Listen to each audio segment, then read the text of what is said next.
নমস্কার, গল্পকথক রীতি চ্যানেলে আপনাদের সবাইকে স্বাগত। প্রত্যেকদিনের মতো আজও চলে এসেছি একটা নতুন পর্ব নিয়ে আপনাদের কাছে। আশা করি আপনাদের এই উপন্যাসটি ভালো লাগছে। গল্প পাঠ ভালো লাগলে অবশ্যই চ্যানেলটি সাবস্ক্রাইব করে রাখবেন। তো চলুন শুরু করি আজকের পর্ব। শুরু করছি আজকে কোয়েলের কাছে উপন্যাসের ৬ষ্ঠ পর্ব। রামদেও বাবুদের কর্মচারী সেই রমেন বাবু বেঁটে খাটো গাট্টা গোট্টা চেহারা অনর্গল সিগারেট খান।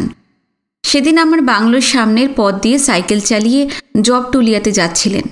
সেখানে নাকি বিঘা 10 জমি কিনেছেন, ভাগে দেওয়া আছে।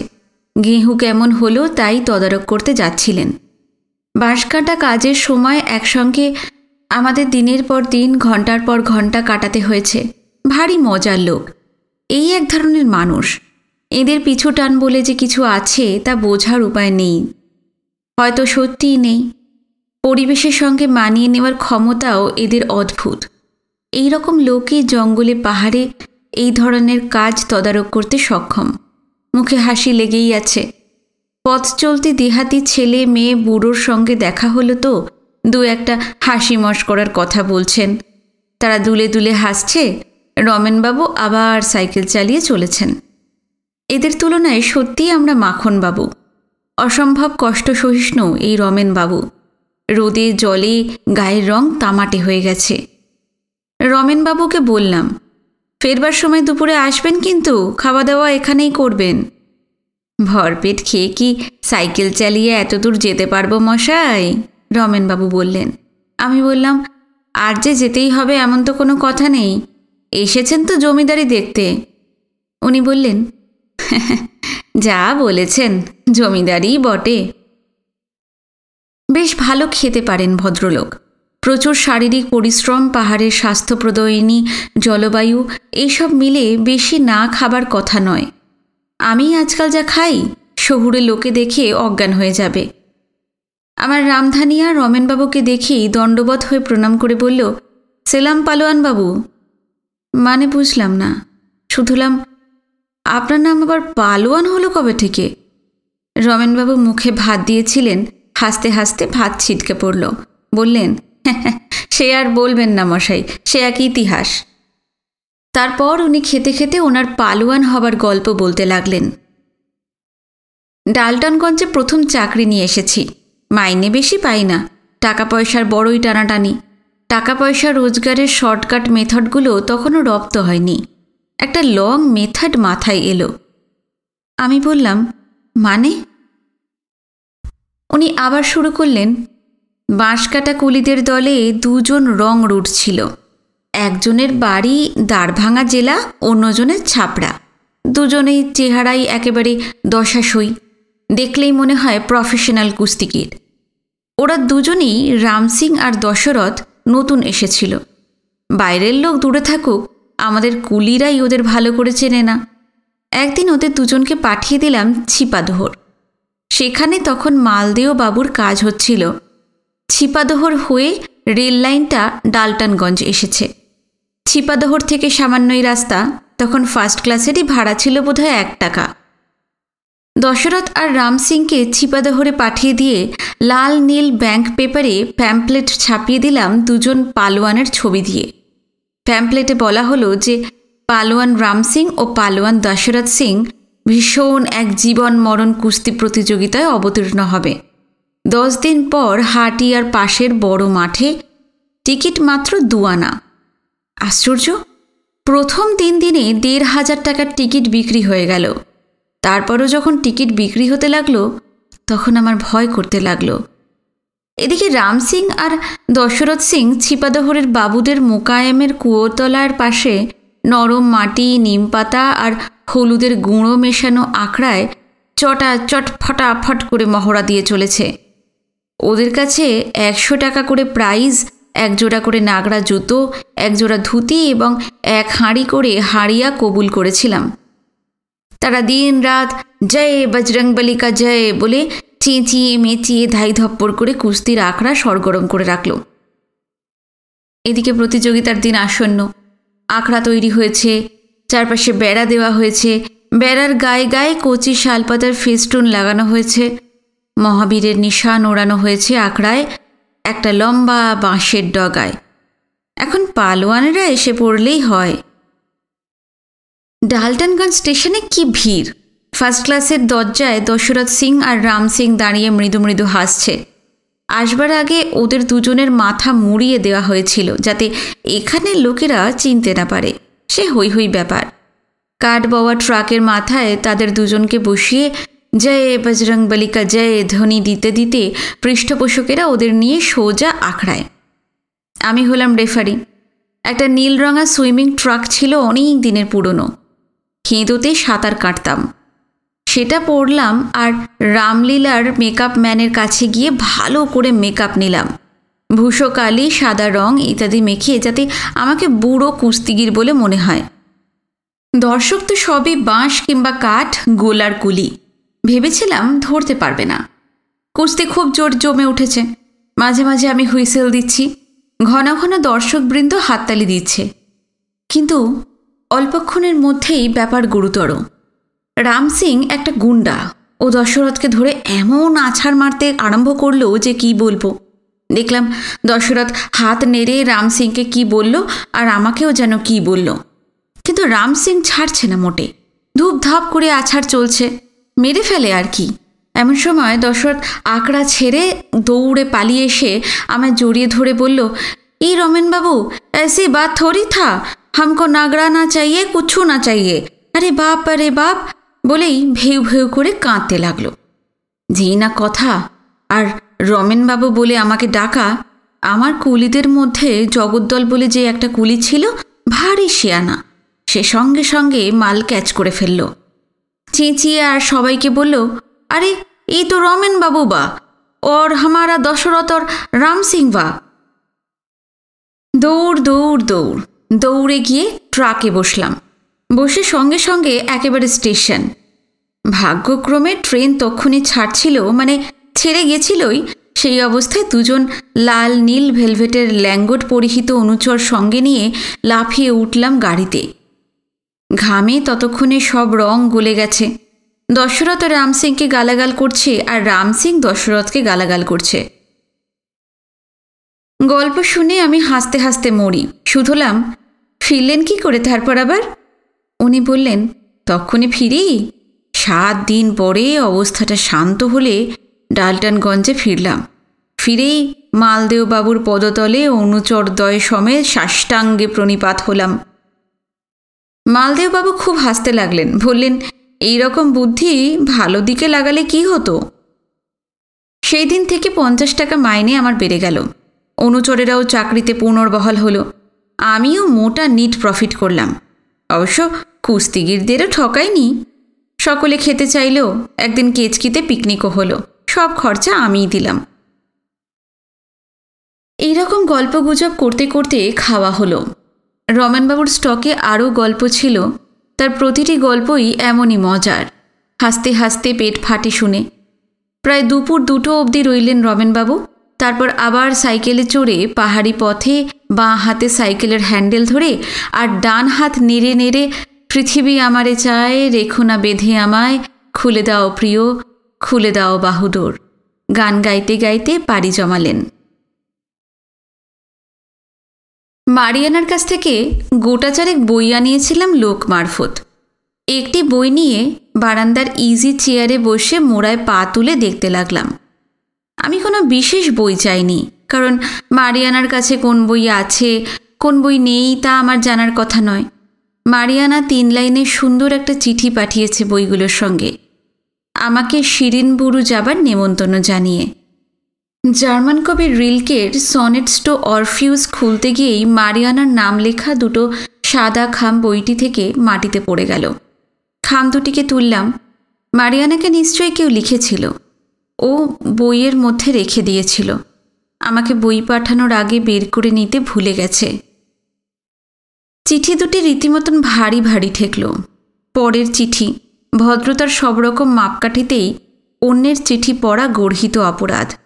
চিঠি দুটি বেতের টেবিলের ওপর তুলে রাখলাম। তারপর রিলকের কবিতা পড়তে চেষ্টা করলাম। অন্য বইগুলোও নাড়াচাড়া করলাম, কিন্তু অনেকক্ষণ চেষ্টা করেও যখন মন বসল না, তখন হঠাৎ আবিষ্কার করলাম যে আমার সমস্ত মন ওই চিঠি দুটির মধ্যে কী আছে তা জানার অসভ্য আগ্রহে অধীর। সাধে কি বলি যে জঙ্গলি হয়ে গেছি? সব বুঝি, তবু সুমিতা বৌদি যেমন মুখ করে কুলের আচার খান, যশবন্ত যেমন মুখ করে হুইস্কির বোতল খোলে, আমি বোধহয় তেমনিই মুখ করে চিঠি দুটি খুললাম। হাতের লেখাটি ভালো না, বড্ড জড়ানো, খুব তাড়াতাড়ি লেখা। বড় প্যাডে লেখা চিঠি। প্রথম চিঠিটায় মারিয়ানা সোনা বলে সম্বোধন, সুগত বলে সমাপ্তি। আমার মারিয়ানা সোনা, কলকাতা 17/8। গতকাল মেট্রোতে একটা ছবি দেখলাম, the Sandpipers, Elizabeth Taylor ও রিচার্ড বার্টনের। এডওয়ার্ড বলে একটি চরিত্রে বার্টন অভিনয় করেছেন। সেই চরিত্রটি ও লিজ টেইলরের মিস রোনাল্ডস বড় ভালো লাগলো। তোমায় গল্পটা বলছি। পাহাড় ও জঙ্গল ঘেরা সমুদ্রের পাশে একটি সুন্দর 2 কামরা উঁচু বাড়ি, চারিদিকে কাঁচের জানালা। বাড়ির সামনে সারাদিন সিগালেরা জলের উপর ভেসে বেড়ায়, আর স্যান্ড পাইপার পাখিরা ঝাঁকে ঝাঁকে বালুবেলায় ছড়িয়ে পড়েই আবার উড়ে যায়। মিস রেনল্ডস একা একা থাকেন এই লোকালয় বর্জিত নির্জন স্থানে। একেবারে একা নয়, সঙ্গে বছর 10-এর ছেলে থাকে। কৈশোরের শেষে মানুষের কৌতূহল যখন অসীম থাকে, যে বয়সে ছেলেরা হামানদিস্তায় হাত ঘড়ি গুঁড়িয়ে ঘড়ি কী করে চলে সেই তথ্য আবিষ্কার করতে চায়, ঠিক সেই বয়সে শারীরিক সম্পর্কে মজাটা কোথায় তা বুঝতে গিয়ে মিস রেনল্ডস অন্তঃসত্ত্বা হয়। সমাজের মানুষ এবং বাবা মার স্বাভাবিক কারণে তার শরীরের মুকুলিত অন্য শরীরটিকে অঙ্কুরে বিনষ্ট করতেই পরামর্শ দেন। কিন্তু মিস রেনল্ডস তা না শুনে এবং পাছে বাবা মায়ের কোনো অসম্মানের কারণ ঘটায়, সেই কনসিডারেশনে নিজের দেশ ছেড়ে বহুদূরে এক অন্য রাজ্যে, আমেরিকাতেই এসে এই পাহাড় সমুদ্রের কোলে বাসা বাঁধে। পুরুষ মানুষ সম্বন্ধে মিস রেনল্ডসের অনেক অভিযোগ ছিল, যেমন তোমাদের অনেকেরই আছে। ওর 12 বছর বয়স থেকেই যেহেতু ও দেখতে সুন্দরী ছিল, পুরুষেরা ওর কাছে ঘেঁষে কাছে আসে, অন্তরঙ্গতা করতে চায়। কিন্তু সত্যিকারের ভালোবাসা যাকে বলে তা ও কোনো দিন কোনো পুরুষের মধ্যে দেখেনি। ভালোবাসার সংজ্ঞাও জানত না। ওর অন্তরের অভিধানে পুরুষের ভালোবাসা অর্থবাহী হয়ে অন্য একটি জ্বলন্ত শব্দ লেখা হয়ে গিয়েছিল, যা কেবল দাহ বাড়ায়, দাহনে বায় না। প্রকৃতিকে সত্যি সত্যি ভালোবাসত মিস রেনল্ডস। ছবি আঁকত, সারাদিন ছবি আঁকত। ডানা ভাঙা স্যান্ড পাইপার পাখিকে বুকে তুলে ঘরে এনে যত্ন করত। স্বার্থপর ও নোংরা পুরুষ মানুষের হাত থেকে বাঁচবার একমাত্র নিশ্চিন্ত স্থান যে প্রকৃতি, তা সে বুঝেছিল। কিন্তু একদিন তার জীবনে এডওয়ার্ড এলো। এডওয়ার্ড বিবাহিত, স্ত্রীর সঙ্গে সে থাকে, বিশ্বস্তা স্ত্রী, সুন্দরী। স্ত্রী তাকে ভালোবাসে এবং সেও স্ত্রীকে ভালোবাসে। এডওয়ার্ড সুপুরুষ, বিখ্যাত মিশনারি স্কুলের কর্ণধার, নিষ্ঠায়, আদর্শে, পবিত্রতায় বিখ্যাত। মিস রেনল্ডসের ছেলে স্কুলে ভর্তির ব্যাপার নিয়ে দুজনের প্রথম দেখা হলো। মিস রেনল্ডস জীবনে এমন পুরুষ মানুষ দেখেনি এর আগে। সুপুরুষ তো বটেই, শিক্ষা আছে কিন্তু দম্ভ নেই, চাওয়া আছে কিন্তু চাতুর্য নেই, জ্বালা আছে কিন্তু সে জ্বালা বিকিরিত হয় না। নিজের বুকে ঝড় উঠলে নিজের নৌকো ডুবিয়ে দিয়ে সেই ঝড়কে সে প্রশমিত করে, সেই ঝড়কে কুল ছাপিয়ে অন্য মনে ঠেলে পাঠায় না। এডওয়ার্ড বিবাহিত, অথচ সেও নতুন করে ভালোবাসল। সমাজের চোখে বিষম অপরাধ। নিজের বিবেকের কাছে সে সবসময় ছোট হতে থাকল। মাঝে মাঝে এডওয়ার্ড এসে রাতে থাকত মিস রেনল্ডসের স্বপ্নের মতন ঘরে। স্যান্ড পাইপারের ডানার গন্ধবাহী হাওয়ার বাস নিত বুক ভরে। সমুদ্রের ফেনোচ্ছ্বাসে নিজের সমাহিত উচ্ছ্বাসকে দিত ডুবিয়ে। ধীরে ধীরে ওদের অন্তরঙ্গতা যখন ঘনিষ্ঠ থেকে ঘনিষ্ঠতম হয়ে উঠল, তখন একদিন বিবেক সম্পন্ন মূর্খ পুরুষ এডওয়ার্ড তার স্ত্রীকে জানালো তার নতুন ভালোবাসার কথা। মিস রেনল্ডস যখন শুনল যে এডওয়ার্ড তার স্ত্রীকে তাদের সম্পর্কের কথা বলেছে, সে ক্ষোভে, দুঃখে, অভিমানে কাঁদতে লাগল। কারণ সে সত্যি নিজেকে প্রকৃতির কন্যা বলে মনে করত। সে বলল, এতে বলার মতন কি ছিল?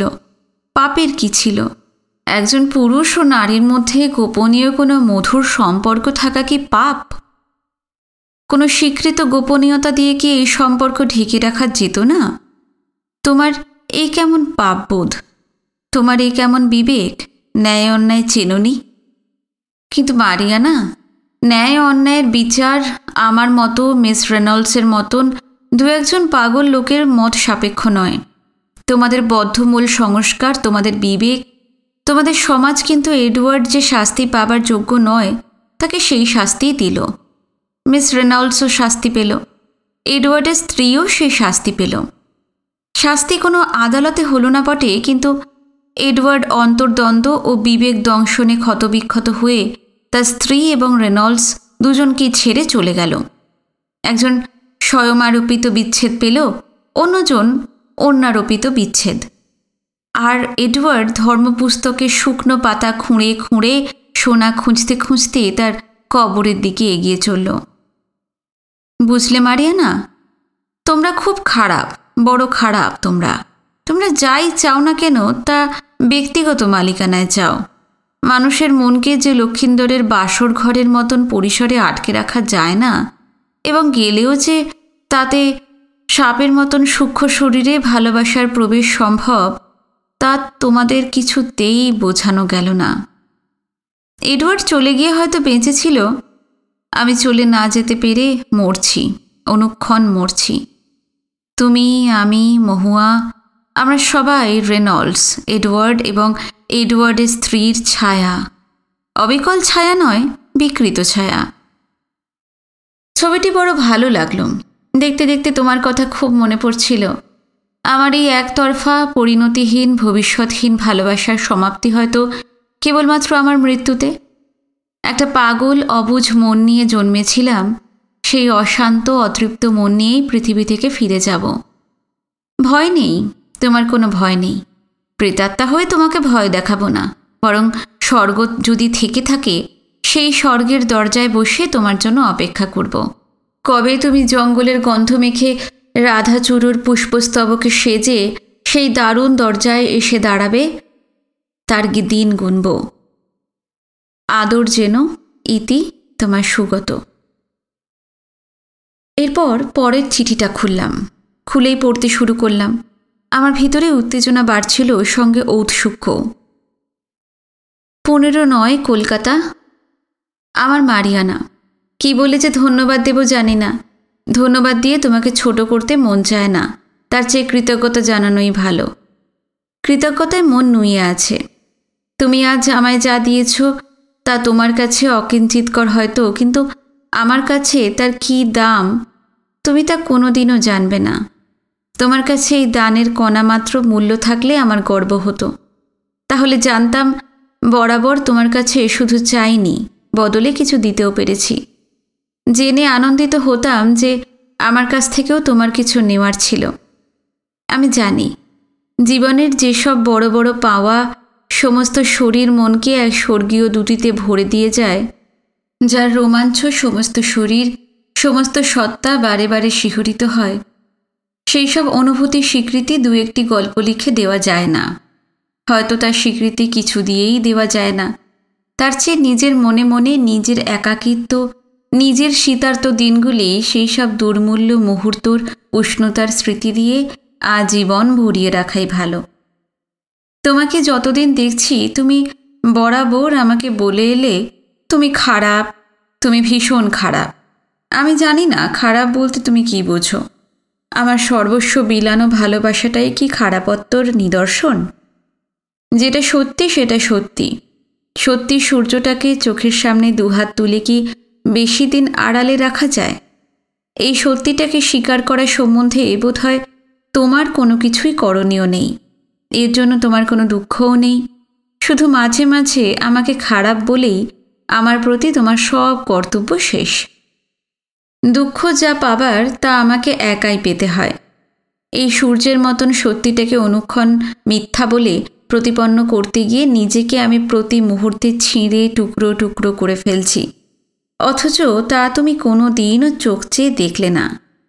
তোমাকে বরাবর চিঠিতে বা অন্যভাবে যা বলেছি, আমার শারীরিক সত্তাও মাঝে মাঝে আবেগের সঙ্গে সেই কথাই বলতে চায়। সেই সত্তারও একটা নিজস্ব ভাষা আছে। তোমাকে এক মুহূর্ত বুকে জড়িয়ে ধরে সে যদি এতদিনের শীতল তপস্যার শৈত্যকে উষ্ণ করে নিতে পারে, তাতে তোমার এত তীব্র আপত্তি কেন? মারিয়ানা, আমি জানি যে তুমিও আমাকে ভালোবাসো এক বিশেষভাবে। আমি অন্তরে অন্তরে তা নিশ্চয়ই জানি। আমি যে জানি সে কথা তুমিও জানো। যদি আমরা দুজনেই দুজনকে ভালোবাসি, তবে এক মুহূর্তের জন্য আমার বুকে আসতে তোমার এত সংকোচ কিসের? ভয় কিসের? কিসের তোমার এই দুর্বোধ্য অপরাধবোধ? আমি জানি না তুমি কোনোদিন আমাকে বুঝবে কি না। ভরসা নেই বুঝবে বলে।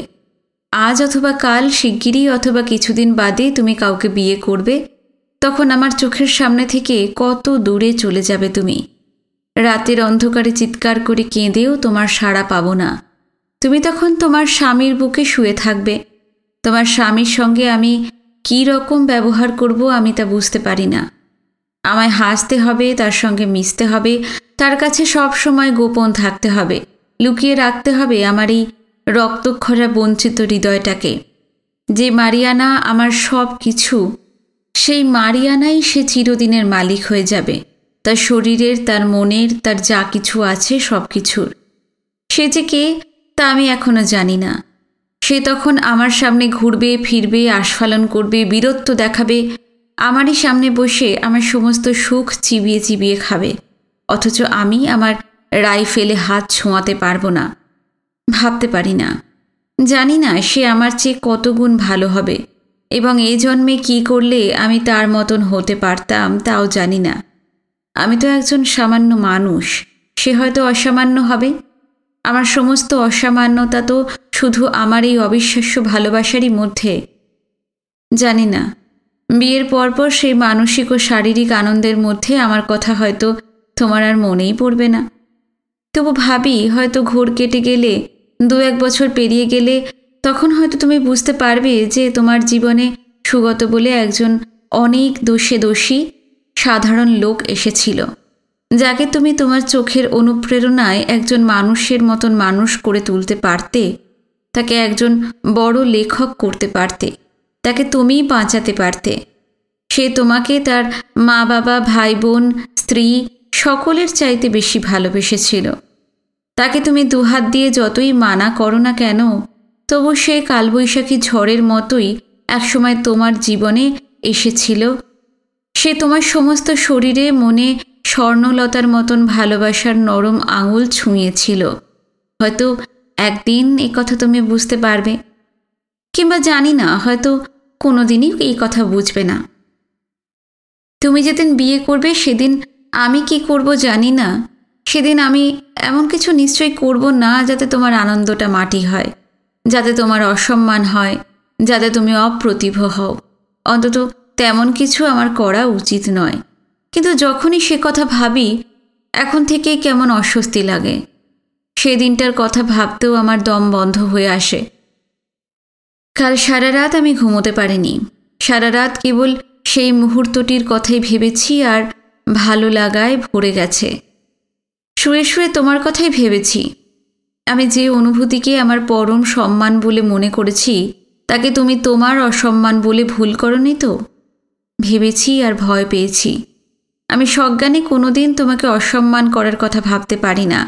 যদিও তুমি আমাকে কোনোদিন সম্মান দাওনি, আমাকে বরাবরই ভুলই বুঝেছ। তুমি আমাকে যা দিয়েছ, তোমার যা হারিয়েছে, তা তোমার অসীম ভাণ্ডারের এক কণা মাত্র।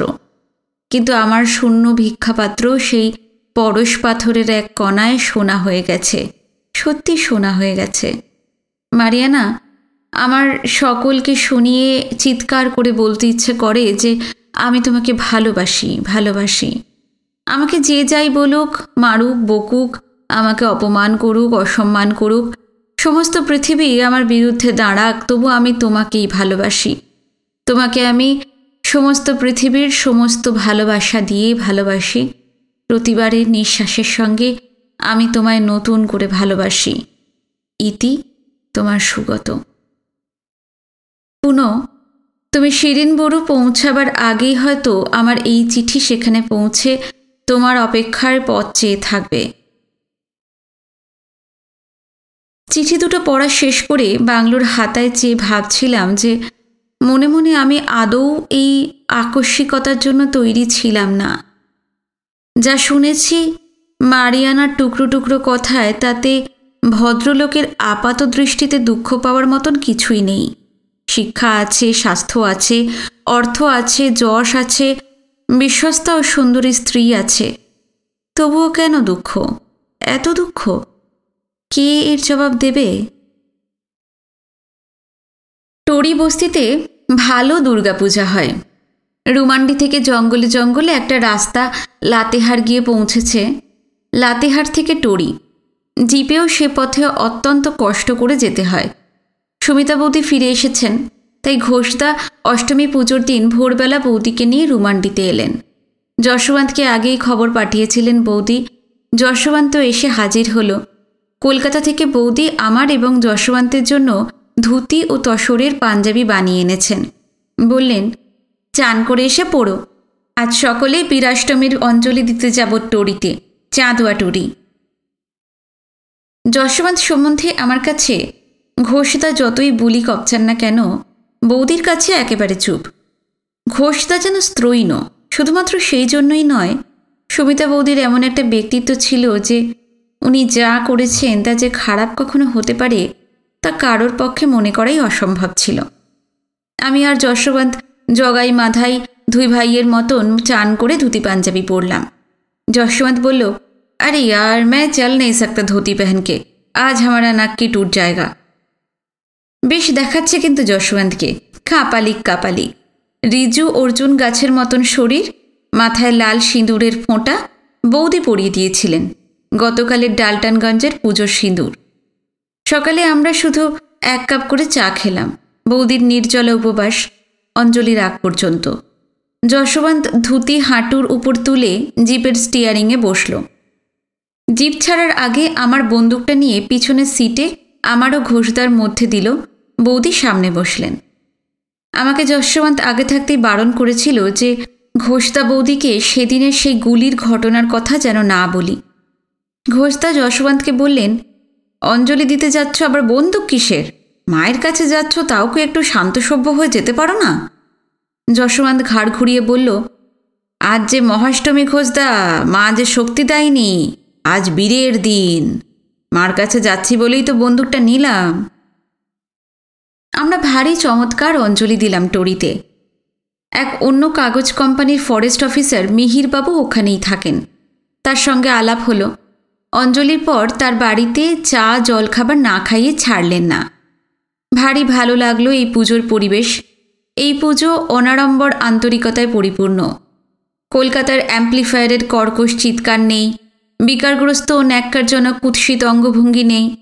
এখানে মা দশভুজা নিজের মহিমায় স্মিত হাস্যে ভক্তবৃন্দের সামনে আসীন।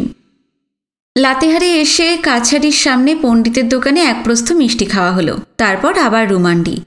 পথে সুমিতা বৌদি বললেন, ফিরে হয়তো দেখব মারিয়ানা এসে গেছে, ওকে আনতে গেছে ড্রাইভার অনেকক্ষণ। বৌদি লুচি ভাজলেন, সকালের জলখাবার, সঙ্গে আলুর তরকারি ও আচার এবং প্রসাদী সন্দেশ। আলু এই রুমান্ডিতে একটা দুষ্প্রাপ্য জিনিস। আলুর তরকারি একটা অতি বড় মুখরোচক খাওয়া। এখানে বাইরে বসে আমরা গল্প করতে করতে খেলাম। এখানে রীতিমতন শীত পড়ে গেছে, কলকাতার ডিসেম্বরের চেয়েও বেশি। সবসময় প্রায় গরম জামা পরে থাকতে হয়। রোদে বসে থাকতে ভারী আরাম। রোজ পেছনের কুয়োতলায় অন্তর্বাস পরে বসে রামধানিয়াকে দিয়ে সর্বাঙ্গে কারুয়া তেল মর্দন করাই, তারপর ঝপঝপিয়ে বালতি বালতি ঠান্ডা কুয়োর জল ঢেলে দেয় রামধানিয়া ওইখানেই। কী যে আরাম লাগে কি বলবো। প্রথম প্রথম অমন বাইরে বসে খালি গায়ে তেল মাখতে খুব লজ্জা করত। লজ্জার চেয়েও বড় কথা, সংস্কারে বাধত। খালি গায়ে বাইরে খোলা আকাশের নিচে ফুরফুরে হাওয়া লাগলে গায়ে সুরসুরি লাগত। রোদ পড়লে গা চিরচির করত। যশোবন্তী বলে বলে এবং সব সময় আমার পিছনে লেগে লেগে খোলা জায়গায় চান করার অভ্যাস করিয়েছে। যশোবন্ত ধমক দিয়ে বলেছে, তুমি কি মেয়ে মানুষ? লোকের সামনে অথবা উদম জায়গায় গা খুলতে পারো না? যশবন্ত নিজে নির্বিকার চওড়া পাথরের মতন বুকে এক রাশ কোঁকড়া চুল, সরু কোমর, দীর্ঘ গ্রীবা, মাথা ভরা ঝাঁকড়া ঝাঁকড়া চুল, সযত্নে বর্ধিত পাকানো গোঁফ, পা থেকে মাথা অবধি কোথাও কোনো খুঁত নেই। পুরুষের সংজ্ঞা যেন। ও কোনো রকম সংস্কারের বালাই নেই। তাছাড়া অমন সুপুরুষ চেহারাতে ওকে সব কিছু করাই মানায়। যশবন্ত বলছিল কুটকুতে যাবে শিকারে। কুটকু ব্লকে চিফ কনজারভেটর বাইরের কাউকে বড় একটা শিকার টিকার করতে দেন না। যশবন্ত পারমিট বের করবে ডিসেম্বরে, তখন মারিয়ানার বন্ধু সুগত শিকারে আসবেন। তাই মারিয়ানার অনুরোধে যশবন্ত ওই সময় শিকারের বন্দোবস্ত করেছে কুটকুতে। মারিয়ানার কথা আলোচনা হচ্ছে, এই সময় মারিয়ানা এসে পৌঁছালো। সে এসেই ফিসফিস করে শুকনো মুখে আমার কানে কানে শুধল, কোনো চিঠি পেয়েছেন আমার বইয়ের মধ্যে? আমি যেন ভালো করে জানি না, এমনি ভান করে বললাম, হ্যাঁ হ্যাঁ দেখেছিলাম বটে, তাতে যেন আপনারই নাম লেখা ছিল। থাকলে সে বইয়ের মধ্যেই আছে, যেখানে ছিল। মারিয়ানা উদ্বিগ্ন চোখে বলল, আছে? ও চোর থেকে বুঝতে পারলাম ও আমার মুখ থেকে বুঝতে চাইছে চিঠি দুটো আমি পড়েছি কিনা। আমি পাক্কা জোচ্চোরের মতন বললাম, ভয় নেই, আমি চিঠি পড়িনি। পরের চিঠি পড়ার কোনো অসভ্য কৌতূহল আমার নেই। মনে হলো মারিয়ানা আমার কথাটা বিশ্বাস করল। তারপর আমাদের কাছে না বসে সুমিতা বৌদির কাছে যাবার ছুতোয় আমার ঘরের টেবিলে হাত রেখে চিঠি দুটো বের করল, নিশ্চয়ই বইটার মধ্যে থেকেই। তারপর মানুষ চোখে দেখতে পেলাম ওর হাত ব্যাগের মধ্যে লুকিয়ে ফেলল চিঠি দুটো। অষ্টমীর দিনটা বেশ কাটল। হাসি, গান, হই হুল্লোড়, তাস খেলা, দাবা খেলা, কোনো খেলাই বাকি রইল না। সন্ধে নামতে না নামতেই বেশ হিম পড়তে লাগল। রামধানিয়াকে ডেকে যশবন্ত বড় বড় সলাই গাছের গুঁড়ি এনে বাংলোর হাতায় জ্যাকারান্ডা গাছের গোড়ায় আগুন ধরালো। আমরা সকলেই আগুনের চারপাশে বসলাম গোল হয়ে। আমাদের পীড়াপিড়িতে মারিয়ানা গান শোনাতে রাজি হলো, কিন্তু গান শুরু করার আগেই বাংলোর গেট দিয়ে গ্রামের একটা কুকুর প্রাণপণে দৌড়ে ভিতরে ঢুকলো এবং পেছন পেছন আর একটা কুকুর তার চেয়েও জোরে ধাওয়া করে ঢুকলো এবং দুজনেই আমাদের থেকে প্রায় ৭৫ গজ দূর দিয়ে কোনাকুনিভাবে হাতাটাকে পেরিয়ে কাঁটা তারের বেড়া টপকে আবার বাংলোর বাইরের জঙ্গলে চলে গেল। যশবন্তকে দেখলাম উঠে দাঁড়িয়েছে। কুকুর দুটো অদৃশ্য হতেই বলল, শালার তো বড় সাহস। ঘোষদা শুধলেন, কোন শালার? যশবন্ত বলল, চিতাটার। একেবারে ভর সন্ধ্যায় বাংলোর সীমানায় ঢুকে কুকুর তাড়ায়। আমরা সমস্বরে বললাম, কি বলছো যশবন্ত, পেছনে একটা চিতা নাকি? যশবন্ত বলল, তা নয় তো কি, দৌড়ানোর ঢং দেখে বুঝতে পারলে না? চিতার চালই আলাদা। চিতা আর কুকুরের উত্তেজনাপূর্ণ আলোচনা শেষ হবার প্রায় সঙ্গে সঙ্গে গেটের কাছে দেহাতি চাদরে মাথা ঢাকা একটি মূর্তি এসে দাঁড়ালো। শরীরের গড়ন দেখে মনে হয় চেনা চেনা।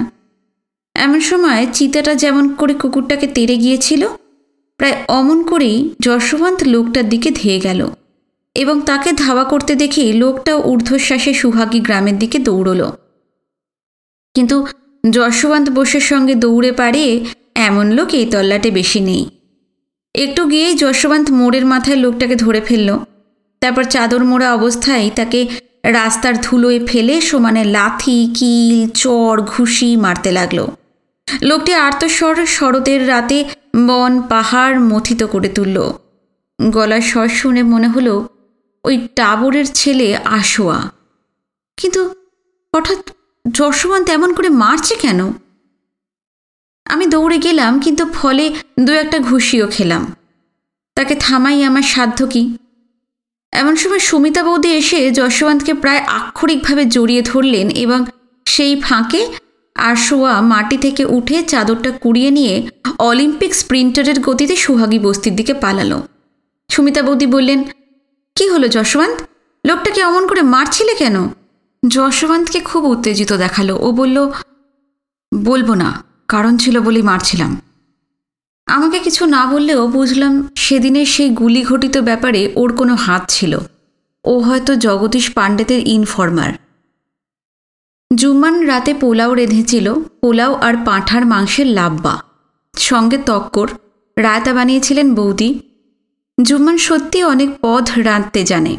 খাসিরে যে কত পদ রাঁধে তার ইয়ত্তা নেই। চাপ, চৌড়ি, লাব্বা, পায়া, কোরমা, কাবাব, কলিজা, কবুরা, শরীরের বিভিন্ন অংশ দিয়ে বিভিন্ন রান্না। এই খাবার ব্যাপারে স্থানীয় লোকেদের মধ্যে নানা রকম সংস্কার আছে। আমার বন্দুক কেনার পরে পরেই একটি বুড়ো ট্রাক ড্রাইভার, যার সঙ্গে আমার জানাশোনা ছিল, এসে একদিন আমাকে বলল, হুজুর, आप कभी भाल मारने से उसका कबूरा मुझे दीजिएगा, गोस्ताफी माफ कीजिएगा হুজুর। অর্থাৎ আমি যদি কখনো ভাল্লুক মারি তাহলে ভাল্লুকের শরীরের একটি বিশেষ অংশ যেন তাকে দিই। এই কেমন বেয়াদবি আবদার! আবদার শুনে আমি বুঝলাম না রাগ করব নাকি করব না। জুম্মান দেখি মুখ নিচু করে আছে। আমার মনে হলো ও হাসি চাপার চেষ্টা করছে। আমার সামনে হেসে ফেললে বেয়াদবি হবে বলে আপ্রাণ হাসি চাপার চেষ্টা করছে। লোকটা চলে যেতে আমি জুম্মানকে ডেকে শুধলাম, লোকটি এমন অনুরোধ কেন করল? ভাল্লুকের কাবুরা কি কোনো ওষুধে লাগে? জুম্মান মাথা নিচু করেই বলল, না হুজুর, ভাল্লুকের কবুরা খেলে কমজোরি মানুষও একদম মাস্ত হয়। এই ড্রাইভারের বয়স তো 70, কিন্তু 6 মাস হলো তৃতীয় পক্ষের বউ ঘরে এনেছে। বউয়ের বয়স 25। সেদিন মনস্থ করেছিলাম একটা নিদারুণ পরোপকার করার জন্য আমার অন্তত একটা ভাল্লুক মারা দরকার। আমরা খেতে বসলাম। এখনও ফায়ার প্লেসে আগুন লাগেনি। সুমিতা বৌদি বলছিলেন, নভেম্বরের মাঝামাঝি থেকে জানুয়ারির শেষ অবধি ফায়ার প্লেসে আগুন জ্বালাতে হবে, নইলে অত্যন্ত কষ্ট পেতে হবে শীতে। যশবন্ত বলল, তোমাদের নিরেট মাথা বলে সারা ঘর গরম করার জন্য মন মন কাঠ পোড়াও, তার চেয়ে আমার মতো 2 আউন্স তরল জিনিস পেটে ঢালো, সারা রাত পেটের মধ্যে ফায়ার প্লেস নিয়ে বেড়াও। ভূত আমার পুত, পেতনি আমার ঝি, হুইস্কি পানি পেটে আছে, শীত করবে কি? সুমিতা বৌদি ওকে বড় বড় চোখ করে ধমকে বললেন, তোমাকে কতদিন বলেছি যে তুমি আমাদের সামনে তোমার মদ খাওয়া নিয়ে বাহাদুরি করবে না নির্লজ্জের মতন, তুমি আবার অমন করছো। সুমিতা বৌদির বকুনি খেয়ে যশবন্ত হঠাৎ যেন নিভে গেল।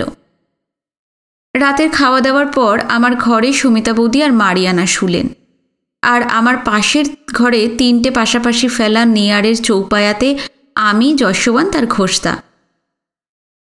শুয়ে শুয়ে বাবুর্চিখানার প্যান্ট্রিতে জুম্মানের কাঁচের বাসন ধোয়ার আওয়াজ পাচ্ছিলাম। রামধানিয়া রোজকার মতন কেরোসিনের কুপি জ্বালিয়ে দড়ির চৌপায়ায় বসে তুলসীদাস পড়ছে গুনগুন করে। এইসব শব্দ, এইসব ঘুমপাড়ানির সুর আমার মুখস্থ হয়ে গেছে। মাঝে মাঝে চিতাবাঘ, কোটরা কি চিতল হরিণের ডাক শুনে সুহাগী বস্তির কুকুরগুলো কেউ কেউ করে ডেকে উঠছে।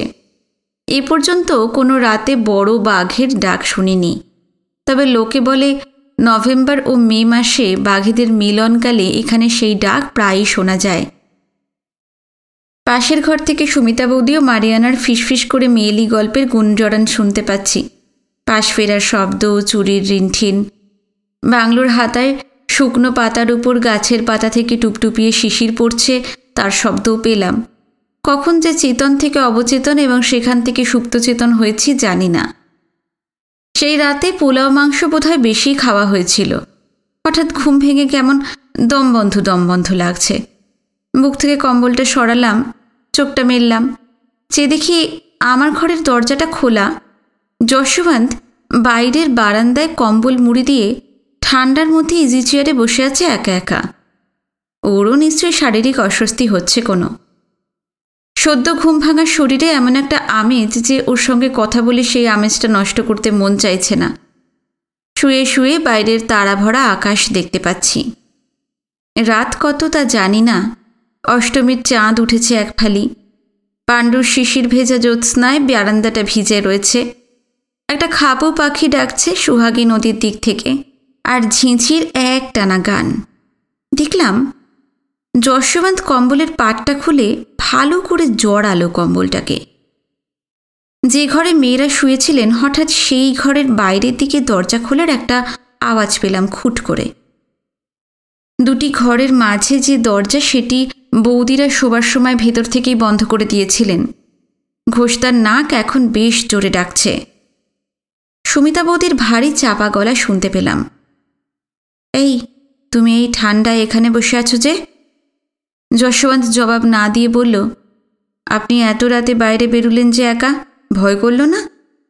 আমার ভয় করে না, তাছাড়া তোমার কাছে থাকলে তো করেই না। যশবন্ত বলল, বসুন। শুধু চাদর নিয়ে বাইরে এসেছেন? যান, কম্বলটা নিয়ে আসুন। আমার ঠান্ডা লাগবে না, তোমার কম্বল থেকে আমাকে একটু ভাগ দাও না, দেবে? কিছুক্ষণ চুপ করে থেকে যশবন্ত ঘুরে বসল, বলল, আচ্ছা, আপনার কথা আমি সব সময় শুনি, আপনি আমার কোনো কথা শোনেন না কেন বলুন তো, বলতে পারেন? সুমিতা বৌদি যশবন্তের পাশের চেয়ারটায় বসলেন, কম্বলের কোণটা নিয়ে গায়ে দিলেন, বললেন, তাই বুঝি? শুনি না, কখনোই শুনি না। তাহলে আমার কথা তুমি শোনো কেন?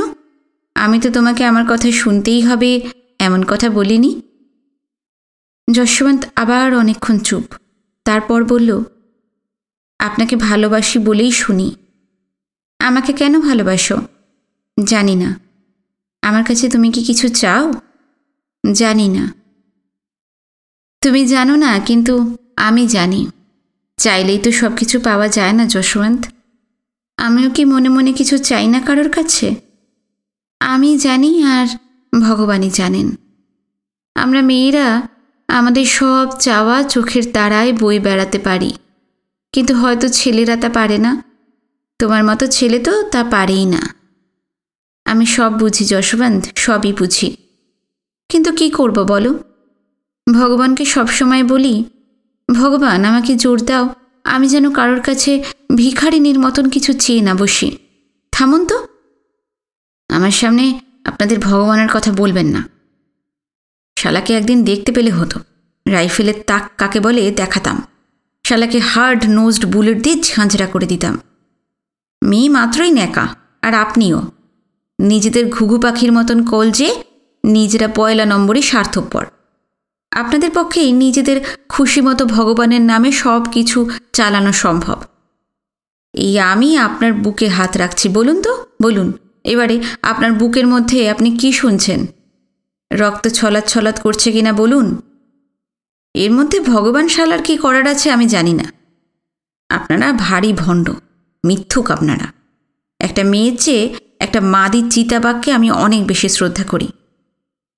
তুমি একটা আস্ত পাগল যশবন্ত। না, আমি পাগল নই। তবে তুমি কি? জানি না। এইরকম কেন করো যশবন্ত? আমার বুঝি কষ্ট হয় না? হয় না, আপনার কিচ্ছু হয় না, আপনি অদ্ভুত। বেশ, তাহলে তাই। আমার প্রতি অবিচার করো না যশবন্ত। ঠিক আছে। তারপর আবার অনেকক্ষণ চুপ করে থাকলো দুজনে। দুর্গম দুর্গম করে একটা পেঁচা ডাকতে ডাকতে উড়ে গেল অন্ধকার থেকে আরও অন্ধকারে। হঠাৎ সুমিতা বৌদি যশবন্তের মাথার এক রাশ চুল হাত দিয়ে এলোমেলো করে ওর গালের সঙ্গে গাল ছুঁয়ে বসে রইলেন। আমার সেই সায়ান্ধকারেও মনে হলো যশবন্তের সারা শরীরে যেন কেমন একটা শিহরণ খেলে যেতে লাগলো। যশবন্ত বৌদির হাত দুখানি এক টানে নিয়ে নিজের হাতে মুঠি করে ধরল, তারপর হাতের তেলো দুটি ওর ঠোঁটে কয়েকবার ঘষল। অনেকক্ষণ নিজের হাতে সুমিতা বৌদির হাত দুটি ধরে রাখল যশবন্ত। মনে হলো আর কখনো ছাড়বে না। কেউ কোনো কথা বলল না। হঠাৎ সুমিতা বৌদি বললেন, এই যশবন্ত, তুমি কাঁদছ? এই বোকা, কি হলো, কাঁদছ কেন? ছি ছি ছি, কি বোকা, তুমি কাঁদছ? বৌদি যশবন্তের মুঠো থেকে দুখানি হাত ছাড়িয়ে এবার যশবন্তের মুখটি দু হাতে ধরে বললেন, তুমি খুব ভালো যশবন্ত, খুব ভালো তুমি। তারপর অনেকক্ষণ দুজনে চুপচাপ বসে রইল। বৌদি বললেন, আমি কি করব যশবন্ত, আমি যে পারি না। তারপর আরও অনেকক্ষণ চুপচাপ। অনেকক্ষণ পর বৌদি বললেন, কি করব বলো, লোকটার জন্য খুব মায়া হয়। তারপর প্রায় জোর করেই বৌদি যশবন্তকে ঘরে ঠেলে পাঠালেন এবং নিজেও গিয়ে দুয়ার দিলেন।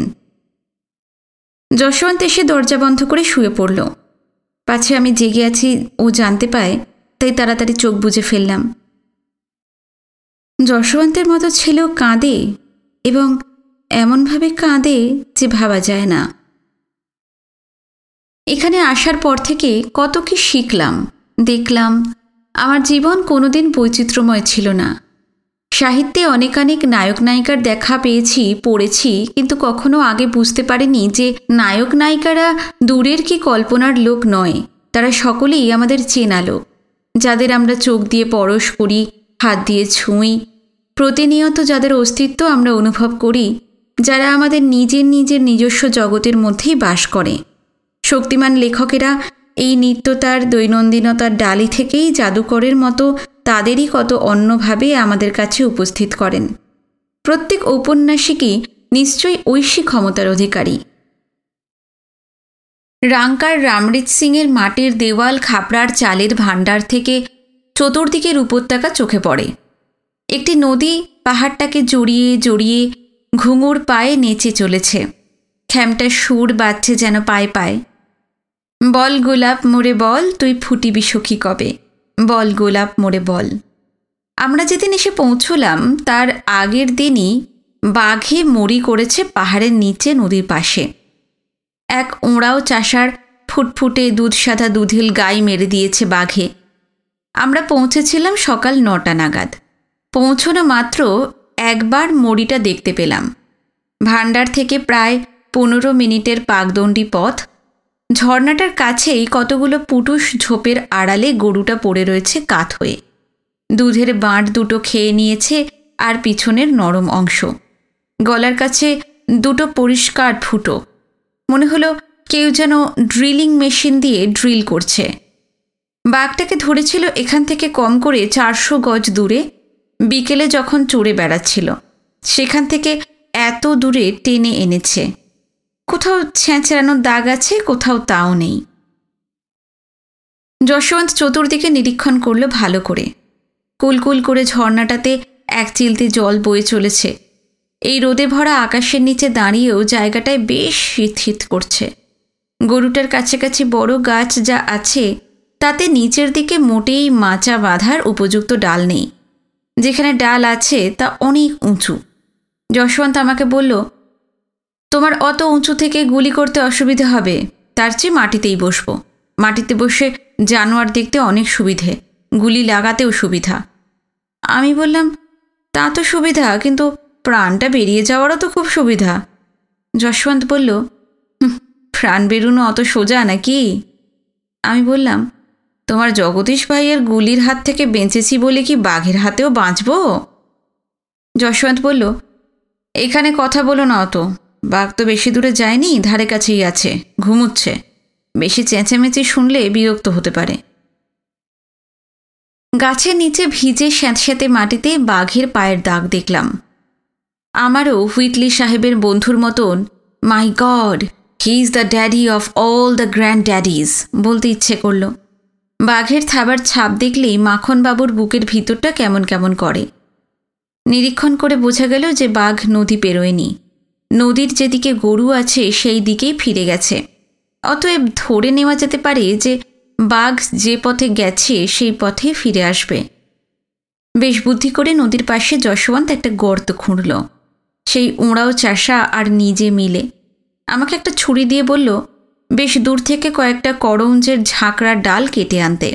বলল, বন্দুক নিয়ে যাও, বাঘ কোথায় শুয়ে আছে কে জানে। ডাল কাটতে গিয়ে বাঘের নাকে কোপ বসিও না আবার। করঞ্জের ডাল কেন কাটতে বলল বুঝলাম। মরির চারপাশে করঞ্জের বন। 10-15 মিনিট বাদে ডাল কেটে ফিরে এসে দেখি নদীর খাড়া পাড়ে সে যেখানে একরাশ করঞ্জের ডাল আছে তার ঠিক পাশেই যশবন্ত গর্তটা সম্পূর্ণ করেছে। আমি পৌঁছতেই গর্তের সামনে যেখানে করঞ্জের গাছগুলো ছিল তার সঙ্গে মিলিয়ে আমার কেটে আনা ডালগুলো বসিয়ে দিল বালিতে। গরুটার কাছ থেকে এবং গরুটা যেদিকে আছে সেদিক থেকে করঞ্জের ঝোপের আড়ালে গর্ততে বসে থাকলে বাঘ আমাদের মোটেই দেখতে পাবে না, অবশ্য যদি আমরা নড়াচড়া বা শব্দ না করি। মাটিতে বসে থাকবো আর অত বড় রয়্যাল টাইগার এসে আমাদের থেকে 10-15 হাত দূরে গরুর হাড় কড়মড়িয়ে খাবে। এই দৃশ্য কতখানি ভয়াবহ জানি না, তবে এই দৃশ্যের কল্পনাও কম ভয়াবহ নয়। তাছাড়া আমাদের পেছনে তো উদম টাঁড়, মাত্র 20 হাত চওড়া বালিময় নদী, যাতে এক চিলতে জল চলছে মাত্র। বাঘ যে পেছন দিক দিয়ে আসবে না এমন গ্যারান্টি যশবন্ত দিচ্ছে কি করে আমি জানি না।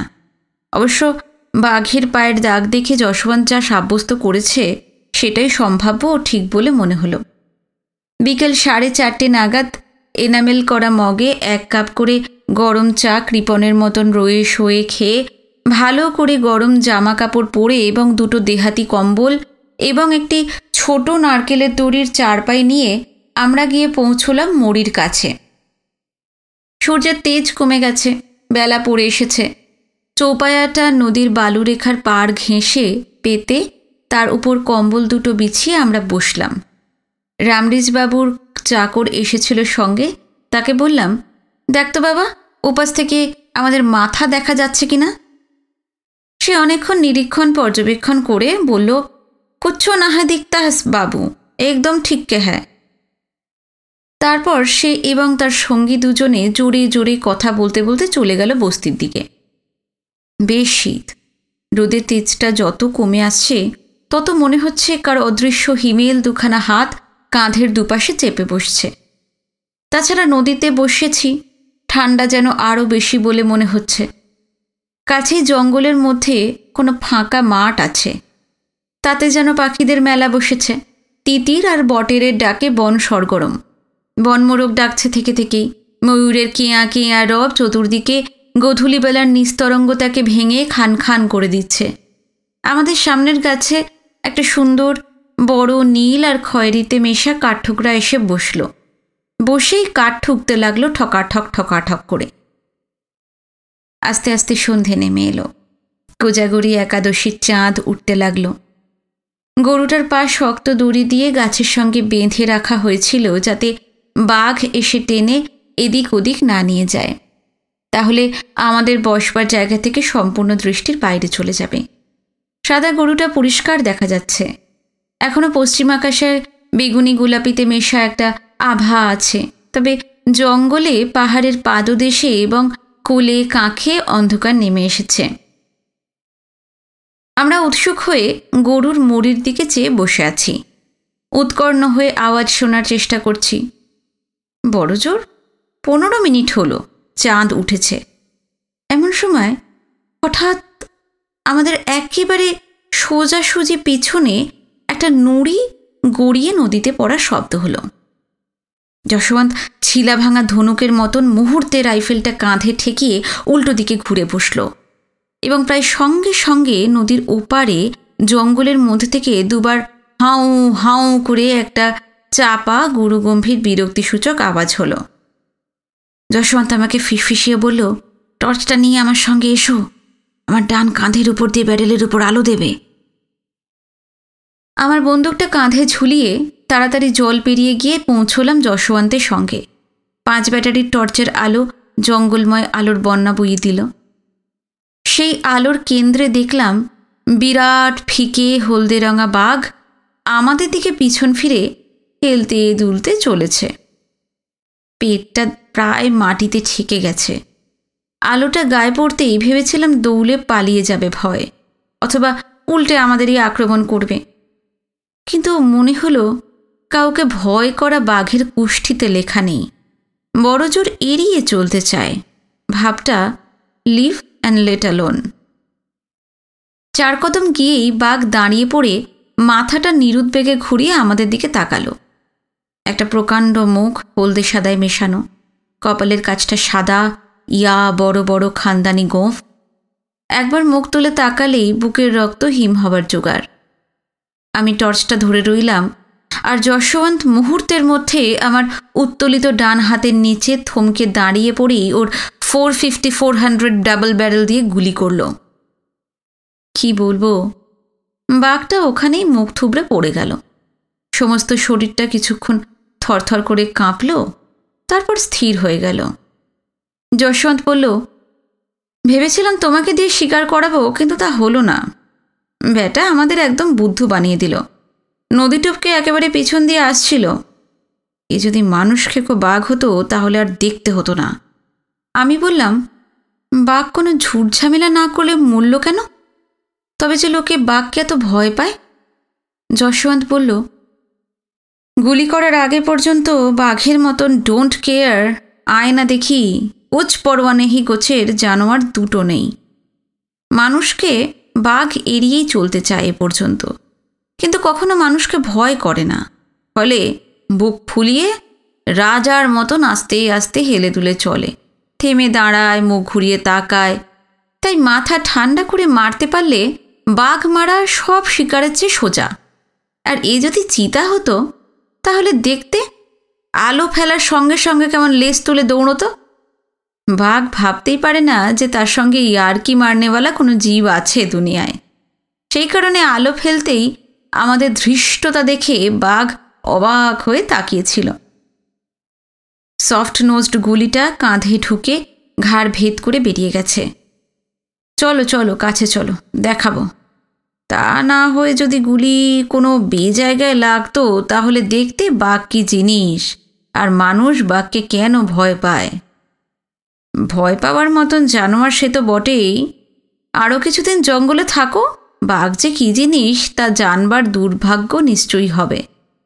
প্রতিবারই কবিবুক শিকারের মতন বাঘ পাকা আমের মতন ধপ করে পড়ে গিয়ে আমাদের যে কৃতার্থ করে না তা জানতেই পারবে। কতগুলো পাথর ছুঁড়ে আমরা বাঘটার কাছে গেলাম। গুলি করেছিল যশবন্ত প্রায় 30 গজ দূর থেকে। বাঘের মতো বাঘ বটে, বনের রাজা যাকে বলে। বেচারির আর গরু খাওয়া হলো না। পরে আমরা মেপেছিলাম 9 foot 11 inch, between the pegs. Between the pegs মানে বাঘকে লম্বা করে লেজ সমেত একটা সমান্তরাল রেখায় শুয়ে নাকের কাছে এবং লেজের কাছে দুটি খোঁটা পুঁতে সেই খোঁটা দুটোর যত দূরত্ব হয় তত। গুলির শব্দ শুনেই রামরেজবাবু নিজেই লোকজন নিয়ে ছুটে এসেছিলেন। তা না করলেও পারতেন, কারণ গুলিটা ছোঁড়ার কথা ছিল আমার, এবং আমি গুলি ছুঁড়লে গুলি ঘাড়ে না লেগে লেজেও লাগতে পারত। এবং সেই অবস্থায় অতজন নিরস্ত্র লোকজন নিয়ে সেই জঙ্গলে ঢোকাটা নিতান্তই নির্বুদ্ধির কাজ হতো। পরদিন দুপুরে ফলাও করে মুরগি তিতিরের কাবাব, বাজরার রুটি এবং হরিণের মাংসের আচার দিয়ে খাওয়া সেরে কোষে দিবানিদ্রা লাগালাম। রাতে ভালো ঘুম হয়নি। বাঘের চামড়া ছাড়াতে ছাড়াতে প্রায় রাত 1:30 হয়ে গিয়েছিল। তারপর সকালে অনেক হাঁটাহাঁটি হয়েছে। সারা দুপুর ঘুমিয়ে ক্লান্ত শরীরকে মেরামত করে বিকেলে রামরেজবাবুর ভাণ্ডারের সামনের উঠোনে আম গাছের নিচে বসে ভাইসা দুধে ফোটানো দারুচিনি এলাচ দেওয়া চা খেলাম রসিয়ে রসিয়ে। বেলাও পড়ে এলো। এবার আমরা রওয়ানা হব রুমান্ডির দিকে। বাঘের চামড়াটা জিপের পিছনে রাখা হয়েছে। ভাঁজ করা চামড়াটাতে সিটটা প্রায় ভরে গেছে। নুন লাগানো হয়েছে পুরো চামড়াতে।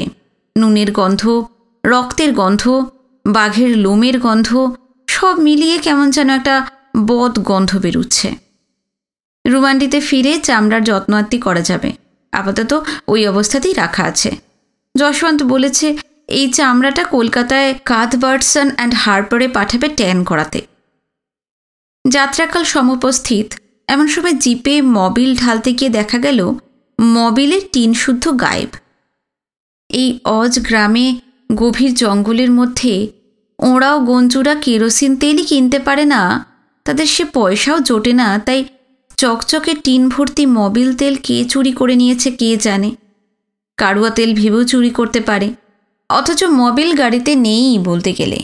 চড়াইয়ে উতরাইয়ে পাহাড়ি রাস্তায় শৈদুপ ঘাট হয়ে রুমান্ডি পৌঁছতে হবে। এই রাস্তায় মবিল না থাকলে ইঞ্জিন জ্বলে যাওয়া বিচিত্র নয়।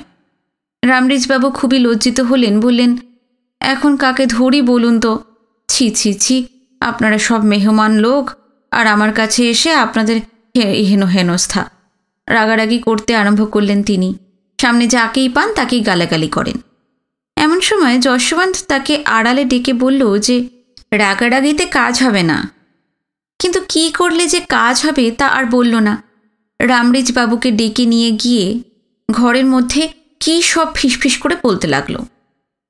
আমি ভাণ্ডারে বিছানো চৌপাইয়ে আলোয়ান মুড়ে বসে বসে চাঁদ ওঠা দেখতে লাগলাম। আর কিছুদিন বাদেই লক্ষ্মী পূর্ণিমা। নিষ্কলঙ্ক শরৎকালে বন পাহাড়ে চাঁদের সেই রূপ বর্ণনা করার মতন ভাষা আমার নেই। হঠাৎ রামরেজবাবু ঘর থেকে বেরিয়ে এসে তারস্বরে চেঁচিয়ে ডালটনগঞ্জি একড়া কেকড়া ভাষায় বলতে লাগলেন, যশবন্তবাবু তন্ত্রমন্ত্র জানেন, তিনি ওই বাইরের ঘরে পুজোয় বসেছেন। কে মোবিলের টিন নিয়েছে তা উনি 1 ঘন্টার মধ্যেই জেনে ফেলবেন, এবং তার আর নিস্তার নেই, তার সর্বনাশ নিশ্চিত। কিন্তু যে নিয়েছে সে যদি টিনটি চুপি চুপি গোয়াল ঘরের কাদায় রেখে আসে, তবে যশবন্তবাবু তার নাম কাউকে বলবেন না এবং তাকে ক্ষমাও করে দেবেন। যশবন্ত কালীভক্ত জানতাম, কিন্তু সে যে তন্ত্রমন্ত্র জানে তা জানা ছিল না। সেই চূড়ালিয়া বস্তির লোকেদের প্রথমে সেই সাংঘাতিক খবরে বিশেষ প্রত্যয় হলো না, এবং আমারও হলো না। কিন্তু দেখলাম যে ঘরে যশবন্ত ধ্যানে বসেছে সেই ঘরে 2-1 লোক উঁকি মারতে লাগলো একে একে। এমনি করে ভিড় ক্রমশই বাড়তে লাগলো। ভাণ্ডারের চারপাশে গুজগুজ ফুসফুস শুরু হলো। এত লোককে এমন করতে দেখে আমারও কিঞ্চিত শখ হলো যে যশবন্ত কী প্রকার ধ্যান করছে গিয়ে একবার দেখে আসি। ঘরের সামনে গিয়ে ভিতরে উঁকি দিয়ে যা দেখলাম তাতে প্রায় আঁতকে উঠলাম। সেই ঘরে আসবাবপত্র কিছু নেই। সেটি অনেকগুলো খাপড়ার চালের ঘরের একটি। মাটির মেঝেতে একটি কেরোসিনের কুপি জ্বলছে। যশবন্ত দরজার দিকে পিছন ফিরে সম্পূর্ণ উলঙ্গ হয়ে হাত দুটো মাথার উপর তুলে দাঁড়িয়ে আছে এবং সরল বাংলায় সুর করে জলদ গম্ভীর গলায় কেটে কেটে বলছে, 2 ঘুঘু পাখি দেখিয়ে আঁখি, জাল ফেলেছে পদ্মার জলে, 2 ছাগল এসে হেসে হেসে খাচ্ছে চুমু বাঘের গালে। এই লাইন কটি বারংবার অত্যন্ত গাম্ভীর্য পবিত্রতার সঙ্গে কেটে কেটে উচ্চারণ করছে। শুনে কাপালিকের মন্ত্র বলেই মনে হচ্ছে। যশবন্তের চকচকে ময়াল সাপের মতন উদ্ধত উল্লঙ্গ মসৃণ শরীরে কেরোসিনের কুপির আলোটা ধেই ধেই করে নাচছে। সে এক অকল্পনীয় দৃশ্য।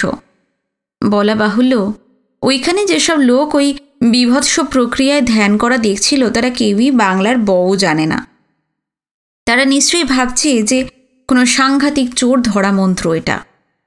রামরেজবাবু ব্যাপারটা জানতেন, কিন্তু সেই পরিবেশে উল্লঙ্গ যশবন্তের মুখে ঘুঘু পাখির গান যে কেমন শোনাচ্ছিল তা বোধহয় তাড়িয়ে তাড়িয়ে উপভোগ করার লোক আমি ছাড়া আর কেউই ছিল না।